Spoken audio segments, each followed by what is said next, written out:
Did we just have a shotgun royal wedding? That is the fascinating question, in addition to the fashion and tiara that we saw at the recent marriage between Prince Nicholas of Greece and Chryssi, his new wife. There is some fascinating things to discuss. We have, of course, a gorgeous wedding dress, and I feel like everybody looks pretty good, but there's sort of something odd about this whole event too, because I saw a video before this whole thing went live, which made me think, is there a royal baby in the oven? We don't know for sure yet, but let's go ahead and take a look at a bit of the fashion here at this recent, rather small and strange and haphazardly put together, it seems, Greece royal wedding. But if you guys haven't been to Royal Fashion News before, hello, my name is Brittany, and this is a channel for all those who have a passion for royal fashion.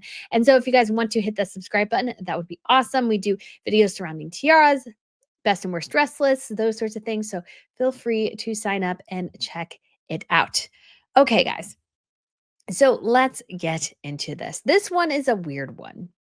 And I don't say that often because usually royal weddings, even if it's a second marriage, there's a lead up, there seems to be a decent amount of time and stuff. This one, they were literally, I heard, I think maybe in mid January, maybe even late January, that he was engaged to her. This was sort of a random thing. And then it became officially confirmed. And then it's like, oh, he's getting married next week, basically. And I'm like, well, this is sort of odd. Usually it takes more time for royals to get things together. And I do say this is weird as well because he just divorced his previous wife last year. I mean, the ink is barely dry on his divorce papers. They literally announced their separation. I don't know when they filed or when it was finished or whatever, in April of 2024. So this is very fresh. It seems like he moved on very, very quickly. And we have an interesting choice here for the jewelry. And one I can't help but think maybe wasn't the best choice because there is a tradition within the Greek royal family for the ladies to wear the antique corsage tiara. This is a tiara that was created by Queen Ingrid of Denmark, of jewels that were given to her by her grandmother, Queen Victoria of Sweden. And these jewels came from like the court of Prussia, Frederick the Great. So they have a long and storied history. And so when it came time for her daughters to reach their 18th birthday, Queen Ingrid either had a tiara within the collection that she gave her daughters, or she had one made for them. And this particular piece is one of those. And it was made from a corsage or a stomacher, if you want to use that term, which is something like sort of worn sort of around the waist in some form or another. And so she created this gorgeous tiara, and it is made up of pearls and diamonds. And it started out to become sort of a tradition in the Greek royal household for ladies who are marrying into the family to wear this one on their wedding day. So, Crown Princess Marie Chantal wore it on her wedding day. Princess Tatiana, Prince Nicholas's first wife, wore it on her wedding day. And then Princess Nina, who married their son Philippos, wore it on their wedding day. And its most frequent wearer was really Princess Tatiana. And I understand that it was tradition, but I did think it was sort of rather odd for Queen Anne Marie to loan this particular one again, just because not only did Nicholas's ex-wife wear it at her wedding, but she was actually the most frequent wearer of it. We saw it at Crown Princess Victoria's wedding. We saw it at the 80th birthday celebrations of King Harold of Norway. And so I feel like it's a bit tacky, maybe. Like, was there something else maybe she could have worn? Because it just feels a little odd in this particular situation. But now that we've gotten that out of the way, because I've been thinking about that, I just felt like this is so weird. Let me know in the comments if you think it's weird or not. I understand there's only so many tiaras to go around, but there is actually a small, cute little turquoise and like silver one from the Danish household she could wear because obviously because Queen Anne Marie is the daughter of Queen Ingrid of Denmark, the Greek royals have some access to the Danish collection. Very limited because there's not that much in the Danish collection, but they do have some access to it. So I just feel like I'm like, is there something else she could have worn? Because it feels like almost more of a kick in the face. So your husband's getting remarried right away. And if maybe this is a shotgun wedding, meaning that she is pregnant, there's already a bun in the oven, and the other couple were married for 14 years and were not able to have children, maybe, or something like that. To wear the same tiara, it just feels a little odd to me. So again, but we don't want to harp on that because let's go ahead and get into the fashion because that's everybody's favorite thing anyways. Let's be honest. And so, according to Unidentified No More, the bride was wearing a Costellero's lace gown with white pumps and this particular tiara, which again goes back centuries, but was created in 1964 for Queen Anne Marie's 18th birthday.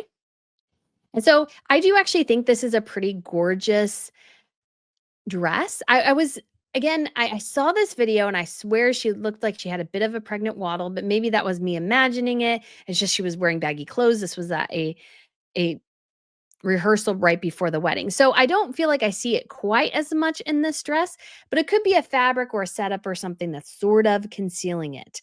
So let me know what you think in the comments below. So I actually do have to give this dress pretty much a thumbs up. I think overall it's a good look.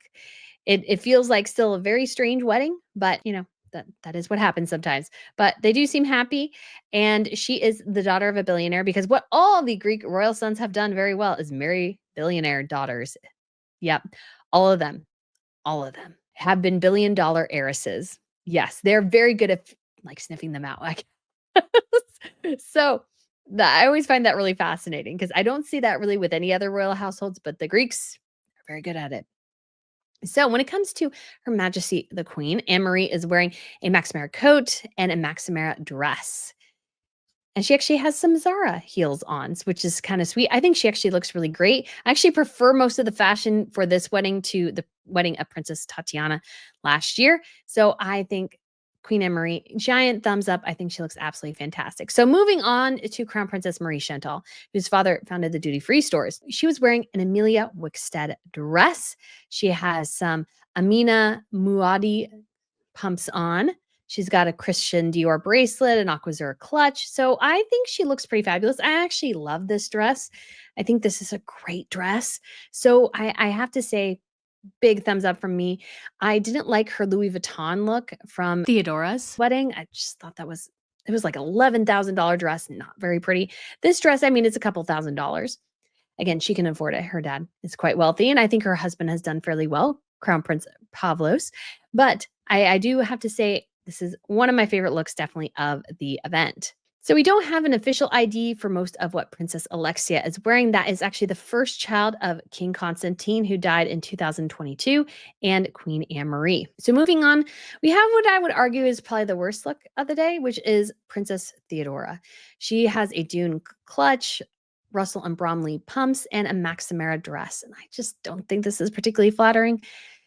Silk or whatever that fabric is of that gown is so hard because it's so unflattering. Like it's one of those things where it works and it doesn't. It's just can be rather unflattering. So I don't think it looks particularly good on her. I would have chosen maybe a different fabric. Don't think that the color is necessarily bad, but it's just not great. And the slit also goes up a little too high. If you know it's windy, I don't think this is particularly probably the dress you'll want to choose. And just as a little wrap up, we won't go too far into it. We do have Queen Sofia of Spain, who is attending there with her sister, Princess Irene. Queen Sofia of Spain started her life as a princess of Greece. So she married the King of Spain, and her sister, Princess Irene, I believe, is actually the oldest of the kids. So you have Irene, Constantine, and Sophia. So two became monarchs, one did not.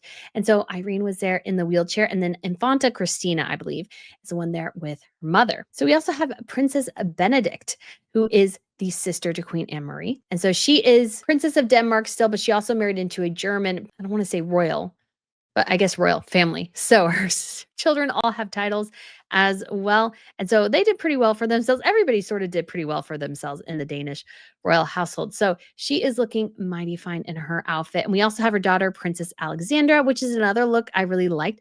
She also has a Costellero's gown on, and Jimmy Choo pumps, and a Maximera clutch, and Ole Lingard earrings. So that's a sort of a popular brand. It's a Scandinavian brand, I believe, based in Copenhagen. So it makes sense. I do actually really like her dress there. And then the last ID we have is from, again, Unidentified No More. For this is Princess Karina, who is the daughter-in-law to Princess Benedict.